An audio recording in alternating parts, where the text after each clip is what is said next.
안녕하십니까. 오늘은 인생이막의 재구성 두 번째 강의로서 고통은 선물이다 라는 주제로 말씀드리도록 하겠습니다. 제가 읽은 책 중에 가장 인상에 깊게 남은 감명을 준 책이 저는 이 책 나무를 심은 사람, 장지원호가 지은 나무를 심은 사람입니다. 여기에 나오는 주인공은 알제아르 보페라는 분이신데 55세에 부인과 아들이 전부 다 죽어서 삶의 무의미함 속에 여러 가지 고민을 하다가 황폐한 숲속에 혼자 들어옵니다. 그래서 그런 황무지에서 혼자 정착하면서 집을 지어 살고 매일매일 상수리 열매 좋은 거 100개를 골라서 하루 종일 그 황무지에다 100개를 심고 또 열매 받아서 또 정리해서 그 다음에 100개를 심고 이렇게 3년간 매일 100개의 상수리 열매를 심습니다. 총 3년간에 10만 개의 열매를 심었는데 10분의 1인 1만 그루만 자랄 수 있었고 나머지는 다 죽었습니다. 왜 이 말씀을 드리냐면 어쩌면 이 나무를 심는 사람이 나와 있는 주인공의 모습이 우리의 삶과 같지 않을까 이런 생각을 해봅니다. 하루하루를 주어진 일을 아니면 내가 스스로 정한 일을 하루하루 살면서 그 결과에 대해서 너무 일희일비하지도 않고 하루를 충실하게 살아가는 게 우리의 삶이 아닐까. 우리는 일반적으로 뭐를 이루고자 하는 doing 모드, 행위 모드의 삶을 사는데 익숙해져 있습니다. 성취해야 되고 무엇을 이루어야 되고 원하는 것을 얻어야 되고 노력하는 이유도 그런 성취를 하기 위한 노력이지 그냥 하는 것 자체를 즐길 수는 없습니다. 이런 거를 doing 모드, 행위 모드라 그러면 존재 모드인 being 모드의 삶이 있습니다. 그저 하루하루를 살아가는 거죠. 알제아르 부페 씨가 10만 개의 열매를 심어서 1만 그루의 나무만 자랐다 하면 90%의 실패라고 볼 수도 있지만 이분은 성공과 실패를 따져서 단지 오늘 할 일을 할 뿐입니다. 그렇게 삶을 하루하루 만들어가고 계십니다. 저는 이 책을 보면서 떠오른 분이 두 분이 있습니다. 한 분은 베르나르 올리비에라는 프랑스 작가인데요. 터키의 이스탄불서부터 중국의 시안까지 12,000km 되는 거리를 4년간에 걸쳐서 걸으면서 쓴 책이 나는 걷는다라는 책이 있습니다. 전 세계에 많이 번역이 되면서 걷기 열풍을 일으킨 책인데요. 이분의 삶도 역시 알제아르 부페와 비슷한 상황이었습니다.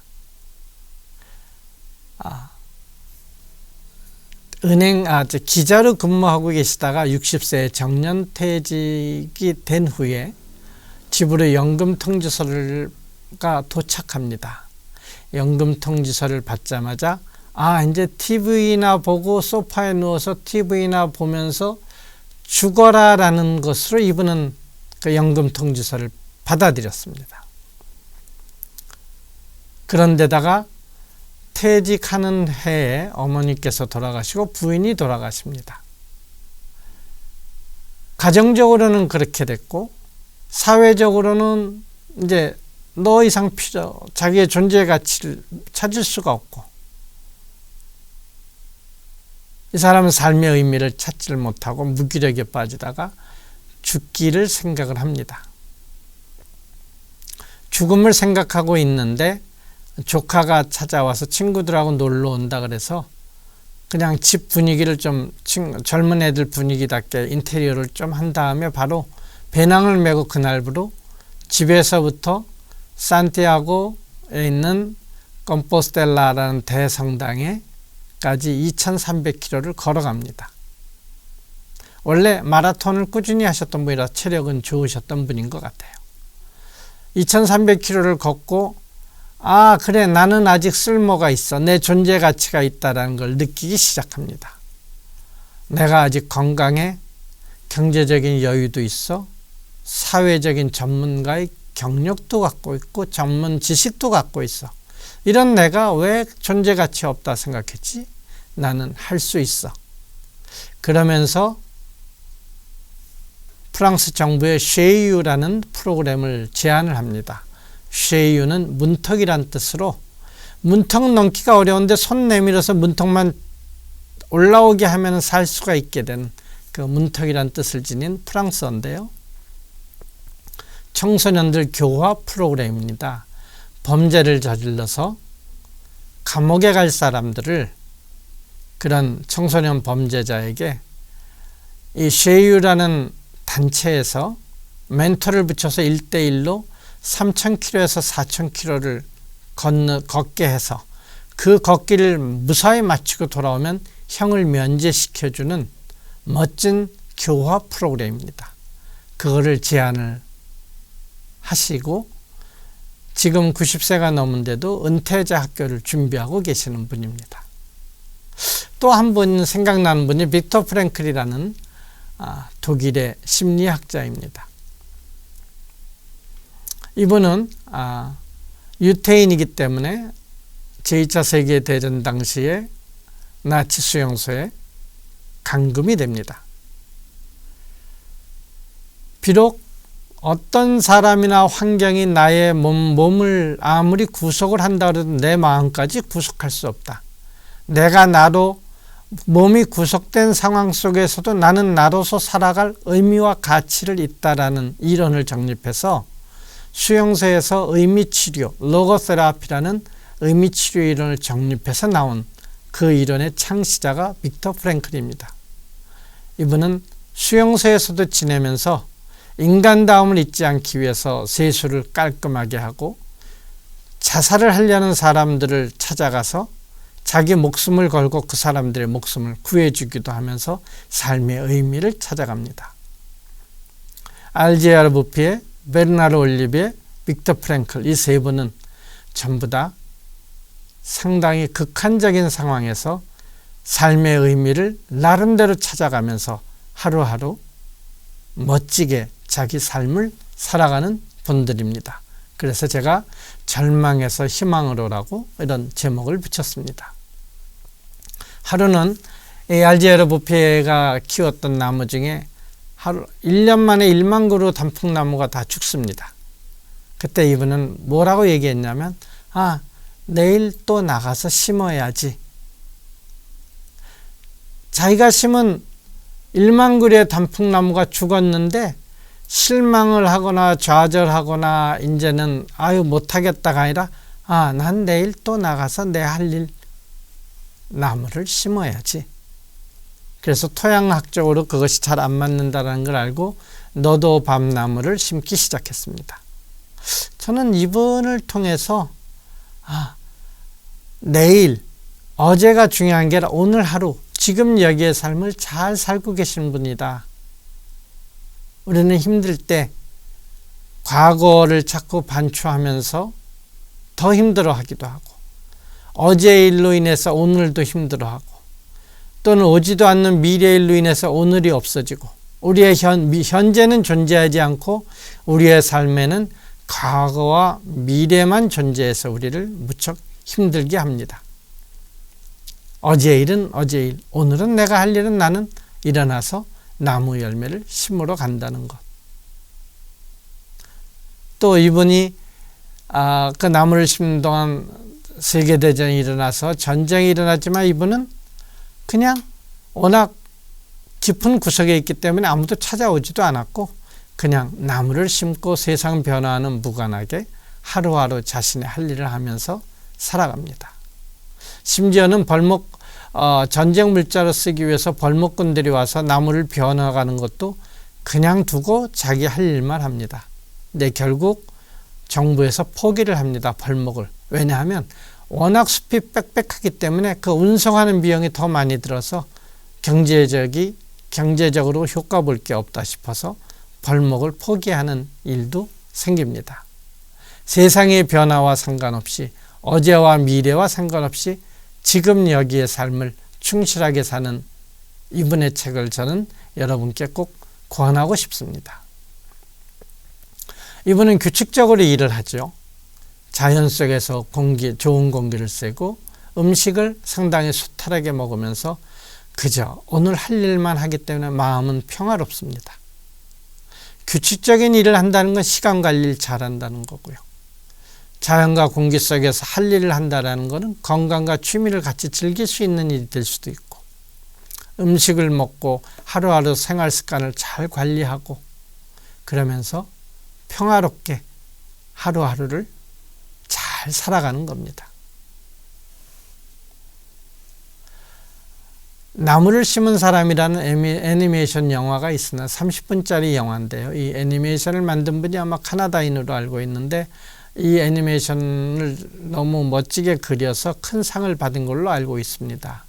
혹시 시간 되시면 여러분들께 이 나무를 심은 사람이라는 영화를, 애니메이션 영화를 꼭 보시길 권하고, 시간 되시면 이 책을 한번 읽어보시길 권합니다.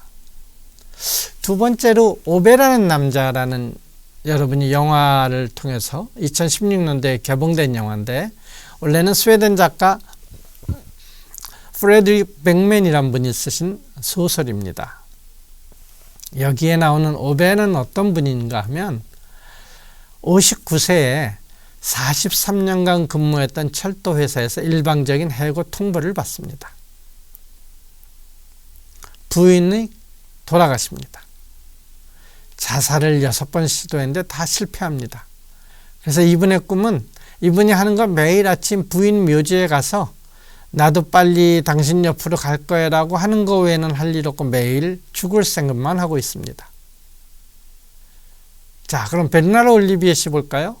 아까 얘기한 12,000km를 걷고 나는 걷는다라는 책을 쓰신 분, 60세에 정년 퇴임하고 부인과 아내가 돌아가시고 자살 계획을 하지만 자살을 하지 않고, 알지아르 부피에 부인과 아들이 죽고 55세에 혼자 산속에 들어갑니다. 가장 가까운 사람들이 돌아가시게 돼서 큰 상실감과 삶의 의미를 잃어버린 세 사람의 공통점이 있습니다. 오베는 말이죠, 참 되게 운이 안 따는 사람입니다. 어릴 적에 기술 자격증을 땄는데 그 기술 자격증을 아빠한테 자랑하러 뛰어가다가 아빠가 자기 앞에서 철도사고로 돌아가시게 됩니다. 부인과 결혼해서 잘 살고 있는데 임신 축하 여행을 갔다 부인이 돌아가십니다. 정부에서 부인이 그 교통사고로 돌아가신 거에 대해서 정부는 나몰라라 하고 방관만 하고 있으니까 너무 세상에 대한 불만이 너무 많고 삶의 동력이 하나도 없는 분입니다. 꽃 사러 가선 꽃값 주인과 싸우고 이웃 주민들의 사소한 행동이 못마땅해서 계속 마찰을 일으키고, 주변에서 다른 외부 사람들이 차를 갖고 오게 되면 못 들어오게 하고, 같은 동네에 사는 친구의 부인이 그 친구가 뇌졸중 걸렸는데 도와달라 해도 모른 척하는 사람으로 변했습니다. 오베는 6번의 자살을 시도합니다. 첫 번째 자살을 하려고 죽으려고 했는데 이사온 주민이 문을 두들기는 바람에 자살을 못하게 됩니다. 두 번째도 죽으려고 준비를 다 하고 있는데 옆에 이사온 아이들이 옆집에 이사 왔다고 먹을 걸 들고 와서 또 못하게 됩니다. 세 번째는 끈을 사갖고 와서 목매달아 죽으려고 천장에다 달았는데 끈이 떨어져서 또 자살을 실패하게 됩니다. 도저히 안 되겠길래 자기 차고에서 죽으려고 차에 누워서 배기가스를 흡입하려고 그러는데 옆에 이웃 주민이 급한 일로 태워달라 해서 그것도 실패하게 됩니다. 이제는 기차 플랫폼에서 뛰어내려서 죽으려고 기차역을 찾아갑니다. 플랫폼에 서서 뛰어내리려고 하는데 먼저 뛰어내리는 사람이 있으니까 그 사람을 구하러 달려가서 그 사람을 구하는 보이지 않게 의인이 되어버렸습니다. 자기의 의도와는 상관없이. 마지막으로 총으로 죽으려고 자살하는데 누가 초인종을 누릅니다. 부인이 선생이었는데 선생의 제자들이 찾아온 거죠. 6번의 자살 시도를 했는데 한 번도 성공을 못합니다. 근데 원래 오베가 이런 사람이었을까요? 아닙니다. 오베는 자기 집이 불날 때 다른 사람을 구하기 위해서 몸을 아끼지 않았던 분이고, 이웃 아이들을 돌보고 이웃 주민들의 운전교습도 해주고 나중에 친구 부부도 도와주는 실은 마음 따뜻한 사람이었습니다. 6번의 자살을 겪고 나서 이분이 한 소리가, 특히 기차 플랫폼에서 자기가 죽으려다 딴 사람이 뛰어든 것 때문에 그 사람을 구했는데 한 소리가, 죽으려다 죽을 놈을 구했구나. 아마 먼저 죽으려고 뛰어내린 사람을 보면서 연민의 감정을 느꼈고 자기 자신한테도 연민의 감정을 느꼈을 수도 있을 겁니다. 그리고 참 죽기가 살기보다 더 힘들다. 죽지 않으려면 죽을 만큼 견뎌야 한다. 이런 얘기를 합니다. 그러면서 자신과 타인에 대한 연민의 감정을 느끼게 되고, 이웃의 배려로 과거의 상처를 치유하게 되고, 마음을 열면서 좀 더 긍정적이고 따뜻하고 적극적인 삶으로 변화하기 시작합니다. 그리고 그 옆집에 아이들과 자동차 타고 여행을 가면서 아이들과 함께 웃고 웃으면서, 아, 사는 게 이런 거구나, 참 별거 아니구나, 아이들의 웃음소리 하나가 이분에게 사는 게 이런구나, 이렇게 같이 애들하고 여행 가는 거, 사소한 일상이 삶이구나 라는 것을 다시 한번 깨닫게 됩니다. 오베는 그런 일들이 있기 전에는 외부와 단절했고 불평불만이 가득했고 마음은 닫고 있었고 늘 죽음만 생각했고, 하는 일이라고는 부인 묘지에 찾아가서 내 곧 쫓아가마 라고 얘기하는 것뿐이 없었습니다. 그러던 사람이 이웃 주민들과의 여러 관계를 통해서 소통을 하고 도와주게 되고, 수용과 화해를 하게 되고 열린 마음으로 삶을 다시 바라보기 시작합니다. 묘지에 찾아갔던 사람이 이웃 주민의 어린애가 태어나자 어린아이를 위한 새로운 생명을 위한 침대를 만들어주기도 합니다. 인도의 구루 메허 바바라는 분이 이런 말씀을 하셨습니다. 좌절을 극복하는 것 역시 무슨 희생까지는 아닐지라도 봉사에 해당된다. 이처럼 사소해 보이는 것들이 바로 우리 인생을 이루는 것이다. 그죠? 알지에르 부페가 매일 나무를 심는 거, 베르나르 올리비에가 12,000km를 하루하루 뚜벅뚜벅 걸어가는 거, 빅터 프랭클이 수용소 안에서 아무런 희망도 갖지 않은 상태에서도 매일매일 자신의 얼굴을 깨끗하게 닦으면서 그 안에서도 하루하루를 그냥 살아가는 거. 사소해 보이는 것들이 우리 인생을 이룬다. 정말 중요한 말씀이라는 생각이 듭니다. 우리는 꼭 무엇을 성취해야만, 이뤄야만, 목표를 달성해야만, 사회적으로 위치와 명예와 지위를 가져야만 살고 있다라고 생각하는 사람들도 많이 있을 겁니다. 또 어떻게 보면 우리는 그렇게 살아야 된다고 교육을 받아왔는지도 모릅니다. 하지만 우리 주변에 있는 사소한 것들이 우리의 삶을 이룹니다. 하루 밥 먹고 맑은 공기 쐬고 걷고 주변 친구들과 투닥투닥하고 가족들과 싸우기도 하고 서로 좋은 대화 나누기도 하고 새소리 듣고 햇빛 쏘고 물 한 잔 마시는 거, 그죠? 오늘 하루 사는 거, 남의 눈에는 아무리 시시해 보여도 오늘 하루 내가 마음 편안하게 사는 거, 그게 인생이 아닐까 이런 생각도 해봅니다. 또 하나 영화 인턴이라고 많은 분들이 보셨을 텐데요. 여기에 주인공인 그 벤은 70세로 부사장을 역임하고 퇴임한 후에 부인이 돌아가신 독신남이 됐습니다. 하지만 경제적으로는 여유로웠죠. 그래서 여행 다니고 골프, 요가, 태극권, 요리, 매일 카페 가서 여유롭게 지내고 신체적 활동도 잘하고 겉으로 보기엔 너무나 완벽하게 사는데도 늘 한 구석에는 어딘가 비어있다라고 느낍니다. 시니어 인턴 프로그램이라는 게 지원을 합니다. 65세 이상 지원 가능한데 벤도 지원을 했죠. 그래서 인터넷 쇼핑 회사에 들어가게 됐는데 지원하는 방식이 자기 자신을 동영상으로 찍어서 보내는 겁니다. 65세의 나이에 자신의 소개를 동영상으로 찍어서 보낸다는 것 자체가 하나의 큰 도전이었을 겁니다. 하지만 벤은 기꺼이 그 도전에 응합니다. 반면 다른 노인들은 그거 머리 아프게 왜 해? 할 줄도 모르는 거 뭘 배워서 해야 돼 지금? 이렇게 하죠. 하지만 벤은 그 동영상 찍는 것 자체도 도전으로 받아들였고 즐거움으로 받아들였고 기꺼이 만들어서 보냈습니다. 사무실에 가봤더니 사무실 환경은 자신이 근무했던 때랑 완전히 달라졌습니다. 자전거로 사무실에 다니는 사람도 있고 복장도 완전히 다르고 환경 변화가 너무 많았죠. 드디어 인턴으로 취업이 돼서 내일 출근하게 됐습니다. 출근 전날 늘 하듯이 내일 입을 옷과 넥타이 다 갖추고 자기 나름대로 갖고 있는 서류 가방에 만년필, 계산기, 안경 뭐 이런 것들 늘 들고 다니던 사무용품을 딱 넣고 시계 알람을 맞춰놓고 잡니다. 아침에 일어나서 다 갖추고 출근하면서 자 다시 전쟁터로 나가자라고 활기차게 삶을 외치기 시작했습니다.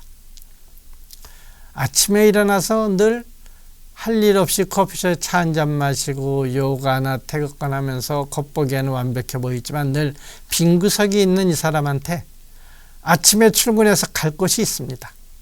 할 일이 있습니다. 다시 전쟁터로라는 삶의 활력과 설렘이 있습니다. 삶의 활력이 느껴지죠. 근데 벤은 상당히 용감하고 자신감 있는 사람이었습니다. 지켜보니까 회사 대표이사의 기사가 술을 마시고 있는 걸 봤습니다. 그날 운전을 하는 날인데 벤이 내려가서 너 술 마셨는데 내가 대신할 테니까 집에 가라고 얘기했더니 오늘 하루 쉬어라라고 얘기했더니 기사가 저항을 합니다. 그러면 너 얘기를 내가 대표이사한테 얘기해서 너를 해고시킬까? 너를 위하고 대표이사를 위한 거니까 네가 오늘 하루는 쉬는 게 나아 라고 조언을 해주죠. 합리적인 조언을 해주죠. 남들이 치우기 싫어하는 사무실의 온갖 잡동사니를 기꺼이 일찍 와서 다 깨끗하게 치웁니다. 동료들 어린 친구들의 연애 상담과 패션 상담도 해주고 갈 곳 없다는 친구들은 자기 집에 데려와서 재우기도 합니다. 기사 음주에 대해서는 아주 현명한 판단과 조치를 내렸고 주변 환경 정리 안 하는 것을 정리하면서 자기가 할 수 있는 적절한 조치를 내리고 주변 젊은 친구들에게 따뜻한 조언을 해주고 도움이 필요한 사람한테 실질적인 도움을 주는 벤입니다. 대표이사가 어머니한테 보낸 이메일에 잘못 보내서 어머니 욕을 하는 내용이 어머니 컴퓨터에 어머니한테 메일 도착합니다. 지울 수 있는 방법은 어머니 컴퓨터에 가서 지울 수뿐이 그 외에는 다른 방법이 없는데 벤이 젊은 친구들하고 같이 남의 집을 그 어머니 집에 침입해서 그걸 지우고 나옵니다. 그 짜릿함. 이런 자체가 벤한테는 몸도 강하고 젊은이들과 화합을 하면서 통쾌함과 짜릿함을 느끼는 것 그 자체가 벤한테는 큰 삶의 활력이었습니다. 또 그런 일을 기꺼이 하겠다고 나선 그 용기도 대단하죠. 반면 그 대표이사가 여자인데 그 남편이 외도하는 것을 알고는 그리고 그 대표이사도 남편이 외도한다는 걸 알고 벤과 대표이사가 출장을 갔는데 가서 그 대표이사가 자기 남편이 외도한다는 얘기하는 걸 듣고 조용히 공감해주고 경청만 하고 그냥 견뎌줍니다. 조언을 내리지 않습니다. 섣부른 조언과 충고하지 않고 남의 삶에 개입하지도 않고 그냥 들어주고 경청만 합니다. 그리고 나중에는 그 일이 잘 풀려서 남편하고 얘기도 조금씩 하면서 도움을 줘서 부부가 잘 화합할 수 있게 도움을 주기도 하죠. 그러면서 부인이 돌아가신 지 오래됐기 때문에 그 회사 내에 마사지사하고 에게 데이트 신청을 해서 먼저 젊은 마음을 열고 다가가서 젊은 나름대로의 사랑을 찾고 사랑을 통한 삶의 활력을 회복하기 시작합니다. 그 당시 대표이사, 여성 대표이사는 가족과 대표이사 역할을 겸임한 게 부담스러워서 CEO를 영입하려고 어떤 CEO를 만나러 갑니다. 그리고 물류창고에 이제 벤이 기사로 따라가서 CEO가 나올 때 벤이 그 CEO가 고민을 합니다. 그 남자 써야 할지 말아야 할지 고민을 할 때 벤은 이런 얘기를 합니다. 이 일을 가장 잘 알고 있는 사람이 누구냐? 조언을 하는 것이 아니라 그냥 질문을 쓱 던집니다. 당연히 그 여성 CEO가 가장 회사 일을 잘 알고 있겠죠. 그 CEO는 이 벤의 말씀이 무슨 말인지 알아듣습니다. 가장 잘 아는 사람이 가장 잘 아는 이 일을 해야 되겠죠. 그래서 결국 가정을 가정대로 관리 잘하고 CEO는 CEO의 역할을 또 나름대로 잘하는 이런 여성 대표 임원을 잘 모시게 됐습니다. 저는 그 인터넷이라는 영화를 보면서 옹거이 지신이라는 단어가 생각났습니다. 옛 것을 익혀 새 것을 안다. 우리는 옛 것에 익숙해 있긴 하지만 새 것이 익숙치 않기 때문에 불편해서 익숙하려고 노력을 하지 않습니다. 그러면서 알게 모르게 우리는 세대와 뒤처지게 되죠. 알고 있는 것도 중요하지만 새로운 것을 익힘으로써 과거에 불필요한 것을 덜어내는 것도 중요할 것 같고 새로운 일을 맞이하고 도전하는 그런 도전 정신도 중요할 것 같습니다.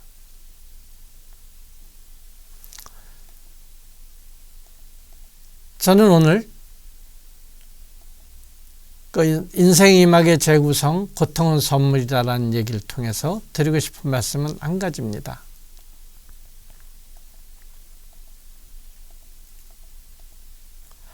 오베나 베르나르 올리비에나 알지에르 부페의 세 분 전부 다 상당히 어려운 환경, 삶의 희망과 모든 용기를 잃어버리고 동력조차 없는 상태에서 오늘 할 일을 하면서 나름대로의 삶을 멋지게 가꾸어 나간 분들입니다. 또 벤을 통해서 인터넷에 나오는 벤을 통해서 도전과 새로운 것을 익히려는 시도와 용기 그러면서 스스로 삶의 활력과 동력을 찾아나가는 것을 같이 볼 수 있었습니다. 지금 여러분의 상황이 어떤 상황에 처해 있든 이분들보다 더 심할 수도 있고 아니면 이분보다 좀 덜 하실 수도 있겠지만 거기서 어떻게 디디고 일어나냐는 여러분 스스로 시작을 할 수 있느냐 아니냐 도전하느냐 아니냐에 달려있는 것 같습니다. 어르신들 자서전 사업을 하는 젊은 출판사 대표가 있습니다. 이분하고 한번 만난 적이 있는데 이런 말씀을 하십니다.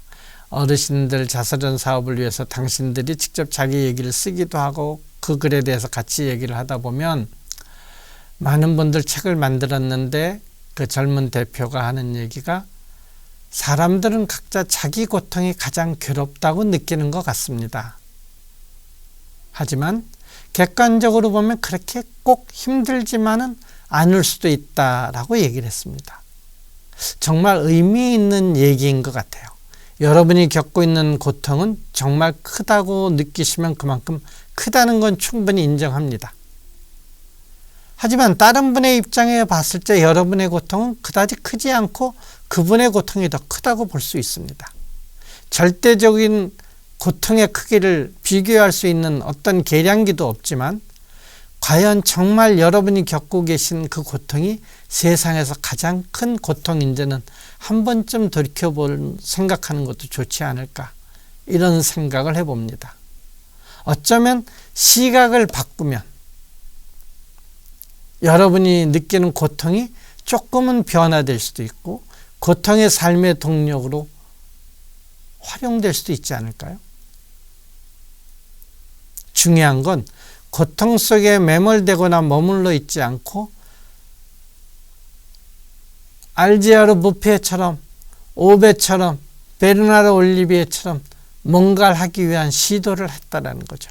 그것이 당장 내일 답을 안 주더라도 오늘 할 일을 하는 거죠. 베르나르 올리비에가 12,000km의 첫걸음 뛰었을 때 12,000km 뛰고 나면 내 인생이 변할 거야 라고 생각하고 하지 않았을 겁니다.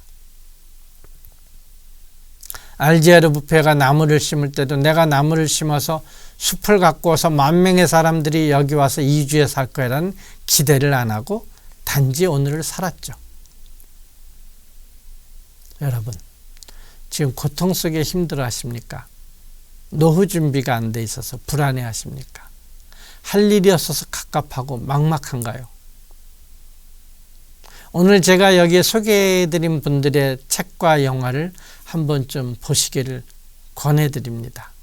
그리고 정말 여러분의 삶이 꼼짝달싹 못할 정도로 그렇게 힘든지 스스로 한 번쯤은 돌이켜보시는 게 어떨까요?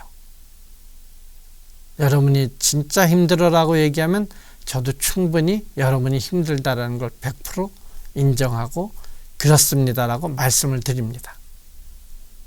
하지만 동시에 한 번쯤은 돌아봐서 내가 그 고통 속에서 계속 매몰되어서 살아야만 할까? 라는 생각도 한 번쯤 해보시는 건 어떨까요? 우리의 삶이 괴롭지 않았다면 종교나 철학은 존재하지 않았을 겁니다. 이거는 실존적인 우리 인간이 갖고 있는 실존적인 고통이고 진리 자체입니다. 우리의 삶은 그냥 괴로울 수뿐이 없는 것입니다. 왜? 괴로움을 통해서 우리는 성장하고 성숙할 수 있으니까요. 그런 면에서 오늘 제목은 고통은 선물이다라고 제가 정했습니다. 여러분이 겪고 계신 고통이 5년, 10년, 20년 뒤에는 여러분한테 아주 소중한 선물로 다가오기를 진심으로 바랍니다. 네, 오늘도 강의 잘 들어주셔서 대단히 감사합니다. 이희재입니다.